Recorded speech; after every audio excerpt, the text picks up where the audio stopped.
Welcome to my channel. My name is Alexis, and in this video we're going to be talking about marriage and family. So some people say that marriage is an entirely outdated concept. They make compelling points. Around the world, marriage takes different forms. There's monogamy and polygamy and everything in between.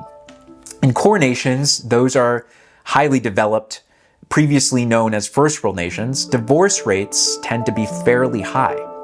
People get into marriages for different reasons. Originally, it was a way to ensure or grow political power. One family had access to resources and benefited another family. Sometimes the families were larger in influence, and other times they were smaller.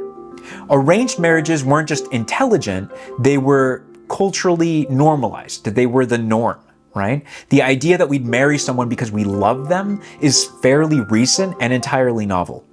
At the core, marriage is about uniting people for lifelong partnerships, one in which the pair or the group will grow and flourish to higher levels than they could ever do by themselves. While we may have gravitated away from the subject in regular discourse, marriage still serves an economic function. If it's not profitable to both parties, then it should not be entered into. Of course, you get to define what economy to operate through and what the currency is, but also, and most importantly, what wealth means. Any kind of restriction placed on marriage seems entirely out of place.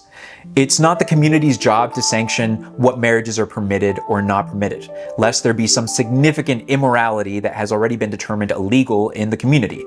An example here is an adult marrying a minor.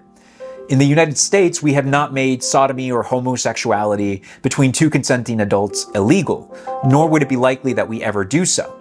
On the contrary, there's a thriving sex industry that, sanctions all kinds of kinks and fetishes. The exploration of our sexuality is both natural and normalized in higher level civilizations. So in terms of marriage, it's really up to the decision of the people involved. If there's consent and a good enough reason to do it, then why should it be anyone else's decision but the people involved? That being said, we should absolutely have preventative measures in place to ensure that the marriage doesn't collapse or end badly.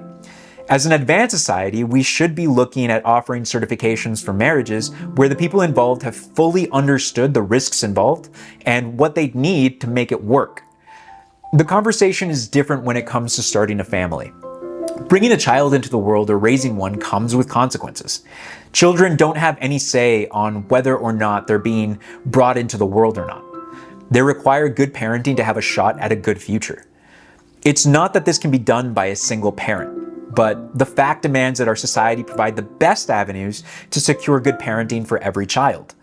People interested in starting a family should take a certification program, equipping them with all the knowledge they'll need to raise successful children. Let's not forget that it's a person's responsibility to ensure that their child is successful in life, meeting the same level of success that parents had or surpassing it. A child's failure or success is a reflection of the parent's competency.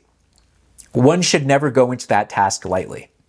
Every parent should be well established in the community, having the resources and connections necessary to give their child the very best of opportunities.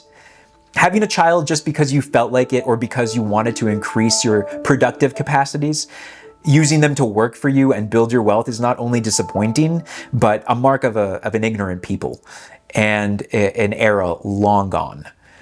To move into the future is to recognize that every person is valuable in and of themselves and that none should be used as a means to an end, especially not by their parents.